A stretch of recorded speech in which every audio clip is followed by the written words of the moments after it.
Hello everyone friends.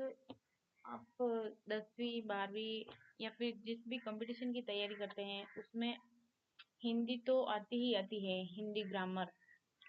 तो आज मैं हिंदी का फर्स्ट टॉपिक, जहाँ से ग्रामर की शुरुआत होती है, उसका हिंदी का फर्स्ट टॉपिक है भाषा और व्याकरण। ये मैं आपको आज पढ़ाऊंगी।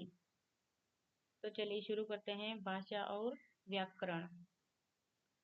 ये हिंदी की जो ग्रामर होती है इसकी शुरुआत यहीं से होती है। हिंदी की ग्रामर जो अपन पढ़ते हैं उसमें ये फर्स्ट टॉपिक है, भाषा और व्याकरण। इसके बाद आते हैं सारे टॉपिक, संधि समास जो भी हैं वो इसके बाद में आते हैं। फर्स्ट वाला टॉपिक यही है, भाषा और व्याकरण।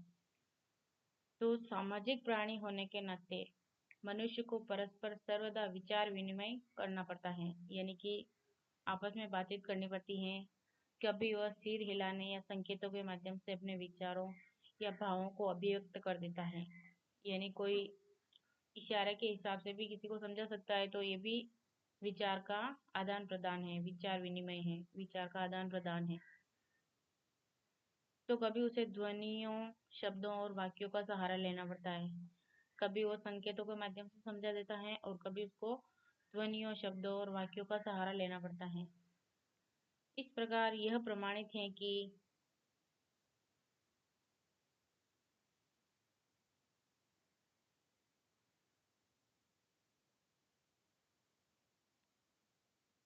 यह प्रमाणित है कि ये भाषा की परिभाषा है। भाषा ही एकमात्र ऐसा साधन है जिसके माध्यम से मनुष्य अपने हृदय के भाव एवं मस्तिष्क के विचार दूसरे मनुष्यों के समक्ष प्रकट कर सकता है। ये भाषा की परिभाषा है कि भाषा एकमात्र ऐसा साधन है जिसके माध्यम से मनुष्य अपने हृदय के भाव और मस्तिष्क के विचार दूसरे मनुष्यों के समक्ष प्रकट कर सकता है। और इस प्रकार समाज में पारस्परिक जुड़ाव की स्थिति बनती है। यदि भाषा का प्रचलन न हुआ होता तो बहुत संभव है कि मनुष्य इतना भौतिक, वैज्ञानिक एवं आत्मिक विकास भी नहीं कर पाता। भाषा न होती तो मानव अपने सुख दुख का इजहार भी नहीं कर सकता। भाषा के अभाव में मनुष्य जाति अपने पूर्वजों के अनुभव से लाभ नहीं उठा सकती। भाषा शब्द संस्कृत के भाष से व्युत्पन्न है, यानी कि भाषा जो शब्द बना है वो संस्कृत के भाष धातु से बना है। भाष धातु से अर्थ ध्वनित होता है, प्रकट करना। भाषा शब्द संस्कृत के भाष धातु से उत्पन्न हुआ है और भाष धातु का अर्थ होता है प्रकट करना।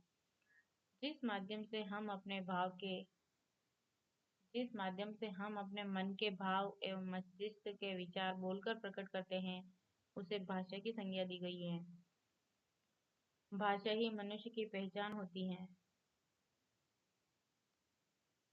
उसके व्यापक स्वरूप के संबंध में कहा जा सकता है कि भाषा वह साधन है जिसके माध्यम से हम सोचते हैं और अपने भावों एवं विचारों को व्यक्त करते हैं।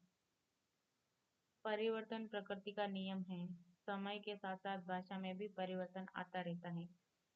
इसी कारण संस्कृत, पाली, प्राकृत, अपभ्रंश आदि आर्य भाषाओं के स्थान पर आज हिंदी, राजस्थानी, गुजराती, पंजाबी, सिंधी, बंगला, उड़िया, असमिया, मराठी आदि अनेक भाषाएं प्रचलित है।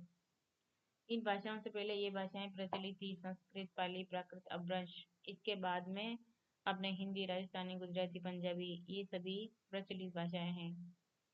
भारत की राजभाषा हिंदी स्वीकारी गई है। अपने जो भारत की राजभाषा है वो हिंदी स्वीकारी गई है। इसके बाद नेक्स्ट वीडियो पाने के लिए टाइप कीजिए, आप लोग यूट्यूब पर सर्च करना। इसके बाद मैं नेक्स्ट वीडियो बनाने वाली हूँ वर्ण विचार। दूसरा टॉपिक है हिंदी ग्रामर का वर्ण विचार। पहला भाषा और व्याकरण हो गया, उसके बाद ये दूसरा टॉपिक है वर्ण विचार। आप यूट्यूब के सर्च बॉक्स में ये लिखना हिंदी वर्ण विचार, तो आपको इसका वीडियो मिल जाएगा। Please subscribe our online study channel. Video को अपने दोस्तों को व्हाट्सएप या फेसबुक ग्रुप में शेयर करना एंड लाइक करना ना भूलें। धन्यवाद।